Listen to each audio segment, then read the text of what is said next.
Hi, I'm William, And I'm Kat. and that must mean this is Info on the Go. We're answering questions you want to know. And William, today this was requested by one of our listeners, Veronica Chandler. Yeah, it was on our Facebook page, Cocoa or Cacao, the same but different. Cacao and cocoa are both derived from the cacao tree Theobroma cacao, but they refer to different stages of the cacao bean's processing. Cacao is the raw, unprocessed bean, while cocoa is the bean after it's been roasted and processed. I have a question. Had you heard about this before she requested this? I know a little bit about it, but nothing like in depth or anything. I never like looked it up. Okay. I had never known anything about the two. But since you've already described it, I guess that sums up cocoa and cacao. Thanks for joining us on Info on the Go today. Well, there's got to be more to it than that, though. But what else is there to talk about? Maybe some history, like the cocoa bean, also known as the cocoa or cacao, is the seed of the Theobroma cacao, a tree native to the Amazon rainforest. From these beans, cocoa solids and cocoa butter are extracted, serving as the foundation for chocolate and traditional Mesoamerican foods such as TJ. Um, the cacao tree was first domesticated over 5,300 years ago by the Mayo Chinchipe culture in the present day Ecuador, before being introduced to Mesoamerica, where its beans were used in spiritual ceremonies and as currency. Today, cacao grows in a narrow equatorial zone, with West Africa producing approximately 81% of the world's crop. The primary varieties of cacao are Criollo, Trinitario, and Forastero, being the most widely cultivated. I'm glad you got that because I probably would have mispronounced the Chinchipe people. I mean, I could have still mispronounced it. It's what it looked like it should sound like Well, to me. I actually looked it up and you you got the pronunciation correct. Oh, okay. Um, so in 2020, global cocoa bean production reached 5.8 million tons, with Ivory Coast accounting for 38% of the total, uh, followed by Ghana and Indonesia. Cocoa and its derivatives are traded on futures markets, with London focusing on West African cocoa and New York on Southeastern Asian cocoa. Initiatives such as the Swiss Platform for Sustainable Cocoa, the Swissco, and the German Initiative on Sustainable Cocoa, the GISCO, and Belgium's Beyond Chocolate aimed to promote sustainable production. In 2016, 29% of global production met voluntary sustainable standards. Despite these efforts, deforestation due to cocoa farming remains a major concern, particularly in West Africa. Sustainable practices like agroforestry are encouraged to balance production and biodiversity conservation.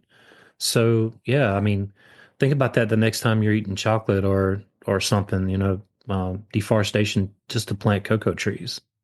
Right. Right. I mean, we can all do a whole podcast on deforestation. Seriously, and just think about that. 29%, 38% of the total chocolate comes from the Ivory Coast. Right. That is insane. That is like a lot. And then 5.8 billion tons. I mean, million tons. I said million. 5.8 million tons of chocolate. Mm-hmm. That's Man, insane. I would hurt myself. Right. Historically, cacao played a significant role in pre-Columbian Mesoamerica, where it was consumed assumed as a beverage and used as currency. The Aztecs, for example, highly valued chocolate, with Emperor Moctezuma II reportedly consuming it daily in large quantities. European colonization introduced cacao to regions like the Caribbean, Asia, and West Africa. In Ghana, cacao became a major crop thanks to the efforts of Tete Korshi. By the 17th century, chocolate had gained immense popularity in Europe, becoming a staple beverage. I bet Montezuma was always wired. It had to be, man, because, oh, I and I read don't know how somewhere, you eat straight chocolate like that. I feel like it'd be way too bitter. yeah, yeah, and as I remember reading something when we went to Mexico. We went to Chichen Itza and was looking at some of the Mayan, yeah, the Mayan stuff. And then I was doing some research on him, and yeah, man, he was consuming a lot of that stuff. And I know it didn't have the amount of caffeine that coffee has, but just think of all the sugar. Like he was pumped. He was ready to go. I mean, does it come with natural sugars or was he adding sugar to it? See, I can't remember. I don't want to misspeak here. That Oh, is a good fair enough. question though to follow up on for sure. Yeah.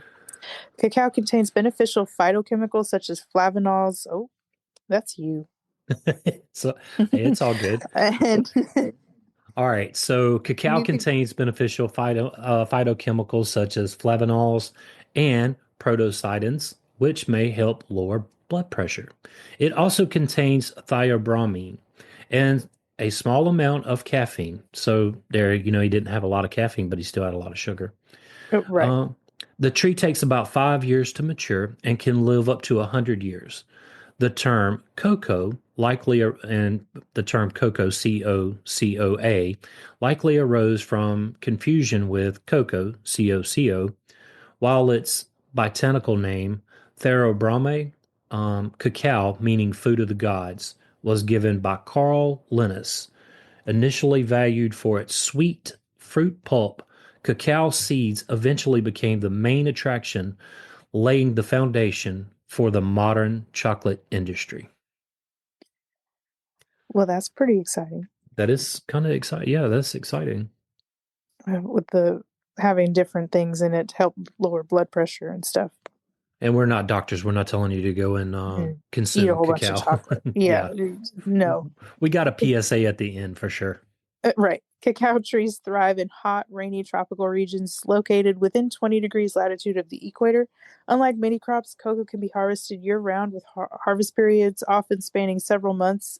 In many countries, cocoa harvesting is not limited to a specific season, and to protect the trees from pesticides are frequently used to combat capsid bugs, while fungicides are applied to address black pod disease. And black pod disease is a major threat to cocoa production worldwide. Black pod disease is a type of fungus. Black pod disease is spread by heavy rainfalls in tropical climates. The fungus cannot grow, reproduce, or infect cocoa trees during dry seasons. Black pod disease can cause up to a third of a year's cocoa yield to be lost, and up to 10% of cocoa trees can be completely wiped out. And just think, the most of where there's only a certain place where these trees can grow, and they all have a rainy season. You can't get in Right. there and like put anything on these trees during that time either. So Mm-mm. you're kind of like you're left up to chance or Mother Nature there. Right. Almost like swimming or paddling up, boating up creek without a paddle. What is it? Yeah, Um, up the creek without a paddle. Thank you. I don't know why I had to add stuff to it. In any case, the pods of cacao trees vary in color, and when immature, ranging from green and red to purple, and as they ripen, their color shifts to a yellow or orange, particularly in the creases. Cacao pods grow directly from the trunk or large branches of the tree, making them easier to harvest by hand compared to fruits that grow at the end of branches. Since pods on the same tree do not ripen simultaneously, periodic harvesting is required throughout the year, typically 3 to 4 times a week during the harvest season.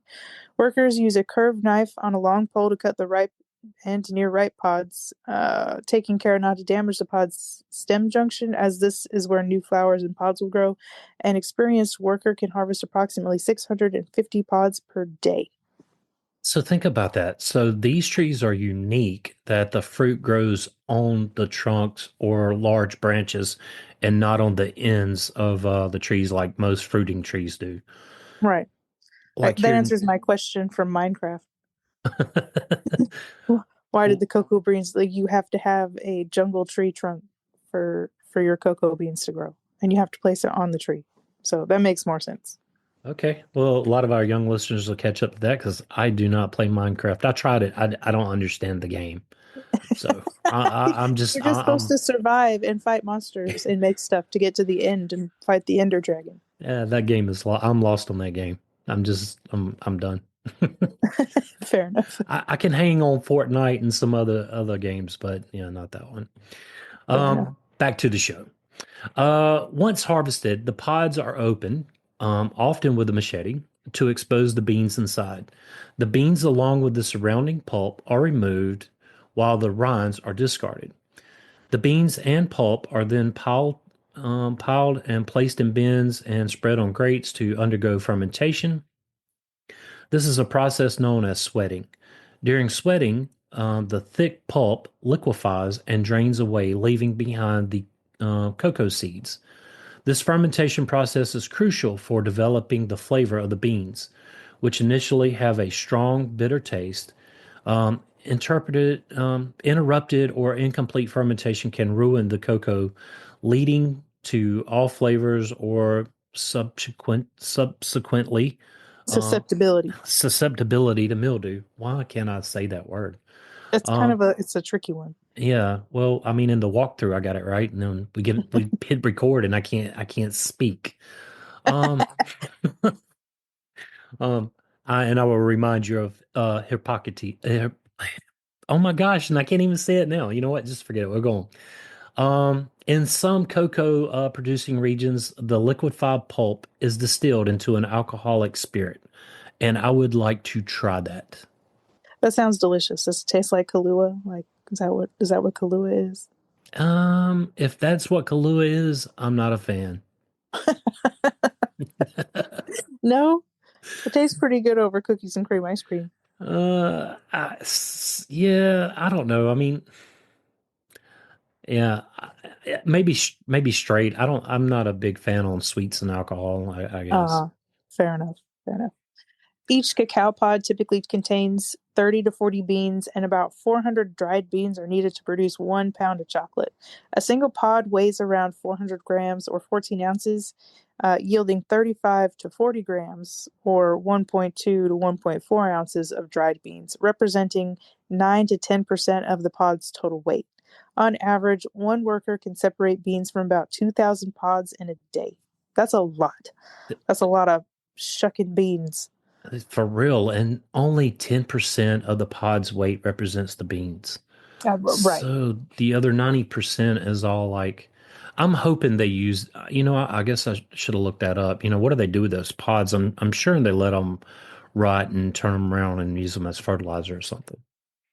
Maybe. I don't know. Yeah, You should have added that in there. I should have looked that up. Sorry, everybody. Um, the wet beans are transported to facilities for fermentation and drying. Farmers pack the beans into boxes or heap them into piles covered with mats or banana leaves for 3 to 7 days. Once fermented, the beans are trotted and shuffled, often by bare feet.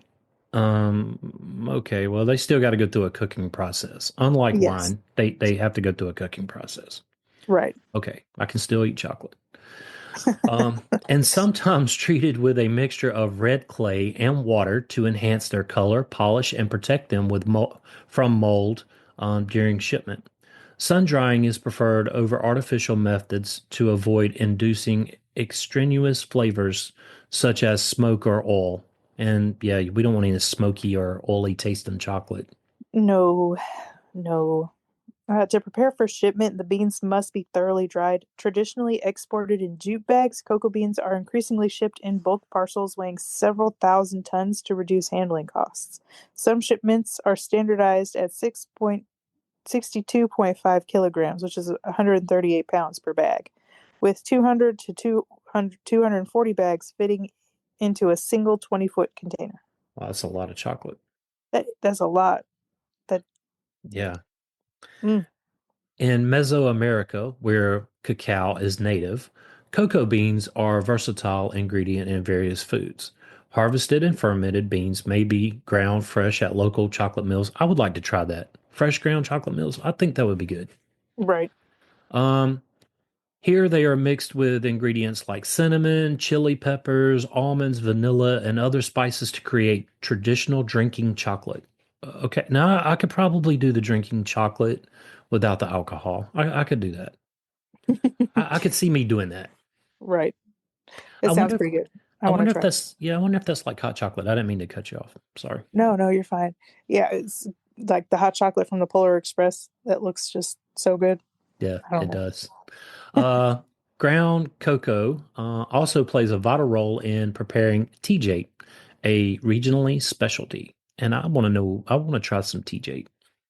Yeah, I don't even know what it looks like. It sounds good. It does. Uh, Now let's get into the differences between cocoa and cacao. Let's start with cacao.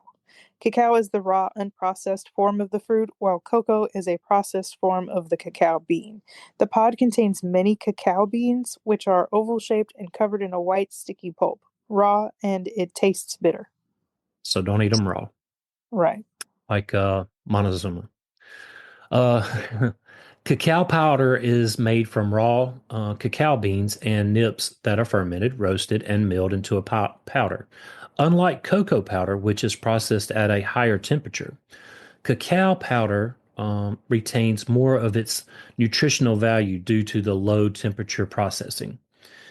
Though it has a more bitter flavor, cacao nibs derived from crushed cacao seeds are naturally crunchy and bitter, providing a rich source of nutrients like fiber, magnesium, Mang- mang- yes, manganese.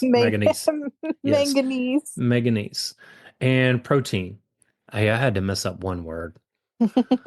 Additionally, cacao is packed with flavonoids and antioxidants that offer numerous health benefits, such as reducing inflammation and improving blood flow. So, wow, would uh, lower Sounds like you're better off cholesterol, trying to better. find out how to get cacao. Stay with us. We'll be right back. Some stories are etched in baseball's history. But what if we've been telling them all wrong? How did a Hollywood producer find his father while casting Field of Dreams?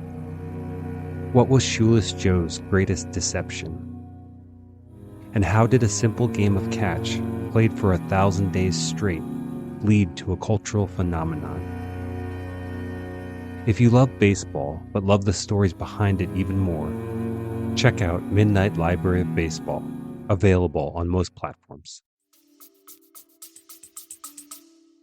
Yeah. Well, down toward the end of the episode, we're going to talk about a few different things with cacao. Right. Uh, so cacao. Cacao powder has several health benefits. Its high flavonoid content helps lower blood pressure, improve circulation to the brain and heart, and reduce the risk of blood clots. The antioxidants in cacao may enhance insulin sensitivity and glucose metabolism, potentially lowering the risk of diabetes or aiding individuals with prediabetes or diabetes. The flavonols in cacao increase nitric oxide levels, promoting artery relaxation and improved blood flow while helping lower LDL cholesterol and reduce inflammation, which can decrease the likelihood of heart attacks and strokes. Wow. Yeah, we are not doctors. No, we are not doctors. We are not recommending you go and eat cacao continuously. It's anything in Keeping his good. moderation is good. Mhm. Anything in overabundance is usually pretty bad for you. Right, right, Unless it's like green leafy vegetables, maybe. right. Talk to your doctor first. Some research also suggests that cacao's flavonols content may have reduced inflammation and potentially lower the risk of chronic inflammatory conditions. Furthermore, compounds such as flavonoids, caffeine, serotonin, and tryptophan in cacao can boost mood, with studies linking dark chocolate consumption to reduce symptoms of depression. Who can be depressed with dark chocolate? I know that's right. Um, and we're not laughing about depression. It is a very serious No, thing. So just want to make absolutely not. clear with that. Everybody struggles with it at some point, I'm sure. I'm certain. Cacao also contains epectithin, Hmm. a flavonoid that may enhance brain health and blood flow, potentially reducing the risk of dementia. And we're going to do a whole episode on dementia. Hmm. Additionally, cacao's flavonoids may improve physical performance by attracting nitrous oxide usage in the body, potentially improving oxygen efficiency and recovery in athletes. So, Hmm. that's interesting there. That's a factoid there. For sure. For sure. Nutritionally, cacao powder is more nutrient dense than cocoa powder, making it a healthier option in recipes. It's also rich in key nutrients, including iron, phosphorus, manganese, magnesium, and potassium. And here we go. Despite its benefits, excessive consumption of cacao powder can pose risk. Its caffeine content, though lower than coffee, may lead to migraines, stress, or elevated blood pressure if consumed in high amounts. Using cacao in recipes doesn't guarantee they are healthier, as it can still contain sugar, calories, and fat. And pregnant individuals should be cautious with cacao intake, particularly during the third trimester, as it may impact blood vessel function in the baby. Additionally, cacao contains theobromine, which is toxic to pets. If a pet ingests cacao, immediate veterinary care is essential. Hmm. So, chocolate is Keep it bad away for from your your furry critters. yeah, chocolate's bad for your pets anyway. Yeah. Cacao powder is a versatile ingredient that can be used as a healthier substitute for cocoa powder. It can be added to Greek yogurt with peanut butter, used in baking flourless cacao fudge cakes or energy balls, blended into smoothies with almond butter and banana, or sprinkled over fresh fruit and oatmeal. It can even enhance savory dishes like chili by adding a depth to the Hey, flavor. so you can add cacao to your chili? I'm going to have to try it. I'm gonna have to try that. That sounds pretty good. Perplexing. And how much do you add? I don't know. I guess it's all who knows what you put in chili. You just put a little bit of this and a little bit of that. You right, right. A little bit of sunshine in my life. Yeah. In summary, Hey, I'm rubbing off on you. I know, in summary, cacao powder is a nutritious alternative to cocoa powder that offers numerous health benefits, including improved heart health, enhanced brain function, and reduced inflammation. However, moderation is key to avoiding potential risks. Its versatility in both sweet and savory recipes makes it a valuable addition to a balanced diet. Cocoa is used. We're both doing it now. Cocoa, it is used to make chocolate, hot chocolate, and baked goods. The process of making cocoa involves several steps to ensure the development of flavor and proper texture. First, the beans are fermented to enhance their flavor profile and eliminate the germ within the seed. After fermentation, the beans are dried either under the sun or in a kiln to reduce their moisture content. They are then thoroughly cleaned to remove dirt and other contaminants. Yeah, we don't need other contaminants in our chocolate either, so. No, we don't. Mm-mm. Next, the beans are roasted, which helps to deepen their flavor, reduce acidity, and darken their color. Once roasted, the shells are cracked and the inner nibs are separated. These nibs are ground to release cocoa butter, forming a paste known as chocolate liqueur. Finally, the chocolate liqueur is pressed to extract most of the fat, leaving behind the rich, flavorful cocoa powder that is used in countless culinary applications. Well, we know where cocoa butter comes from now. Right. Health benefits and risk of cacao and cocoa. Cacao beans and their derivatives are rich in beneficial plant um, compounds, particularly flavonols, known for their antioxidant, heart protective, and potential anti-cancer properties. These compounds contribute to improved heart health and overall disease prevention. Additionally, cacao contains bioavailable iron, which is easily absorbed by the body, making it a valuable nutrient source, particularly for vegetarians and vegans who often face limited dietary options for iron. Mm-hmm. Cacao products also provide tryptophan, an amino acid that the body uses to produce serotonin, a neurotransmitter that promotes relaxation and a sense of well being. Despite these benefits, it's important to consider the high calorie content in certain cacao products. For instance, consuming an entire 3-ounce, 85-gram bar of 70% cocoa chocolate would provide 480 calories, 24 grams of saturated fat, and 27 grams of added sugar.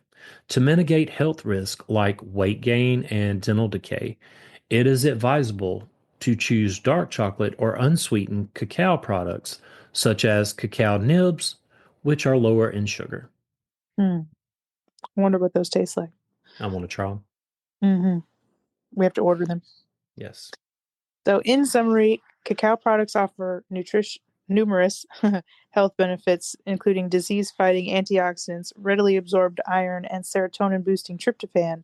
However, due to their calorie and potential sugar content, they should be enjoyed in moderation. Flavor and best uses of cacao products. The choice of cacao products depends on individual taste preferences and intended use. For example, unsweetened cacao nibs are a healthier alternative to standard chocolate chips, but may be too bitter for some. To adjust, consider blending cacao nibs with chocolate chips as you adapt to the flavor and the taste. Raw cacao powder is often considered superior in taste and quality compared to standard unsweetened cocoa powder, though it is generally more expensive.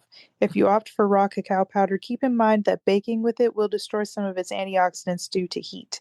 Instead, consider adding it to smoothies or other no-bake recipes to preserve its nutritional benefits. Similarly, man, Mm-hmm. using raw cacao nibs in trail mixes or other uncooked recipes is an excellent way to maximize their antioxidant content while enjoying their natural crunch and flavor. And I'm definitely going to try that. Yes. Let's talk about the different kinds of dark chocolate. Hold on. Let's talk about the different kinds of chocolate.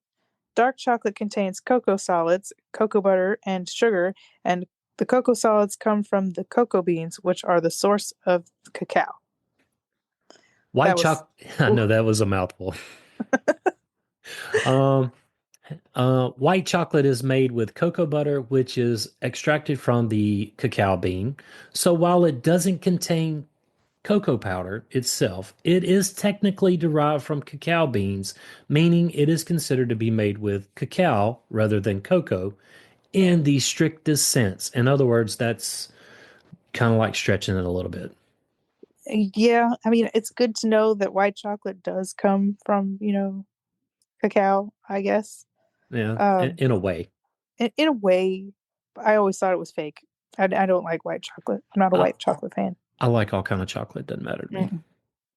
I used to like milk chocolate or like sweeter chocolates as a kid, but now I'm strictly on dark chocolate. So Yeah, same. I used to love chocolate coming up, but I'm like you now. I like the darker chocolates better. hmm chocolate is made with cocoa, which is derived from cacao beans, meaning cacao is the raw form of the bean, while cocoa is the processed version used to make chocolate. And chocolate liqueur is made from cocoa, specifically cocoa beans. The word liqueur in this context refers to the liquid or semi-sweet solid from cocoa and not an alcoholic substance. So when you hear Mm. chocolate liqueur, then we're talking about straight chocolate liquid. Ah, not Kahlua. No. So I am going to look for cacao nibs. I think my local supermarket sells them. I actually started looking them up when we did the walkthrough through this. Yeah, I'm definitely going to try it. you have to bring some to work. Yeah, that works for me. I want to try Okay. it. So William and I want to thank you for listening. Yes, thank you. Join the Facebook group at Info on the Go. Share your show ideas with us, like Veronica did. Or ask us a question. Subscribe and follow us wherever you get your podcast. Send us a text using the link in the show notes or leave a review. Till next time. Stay curious.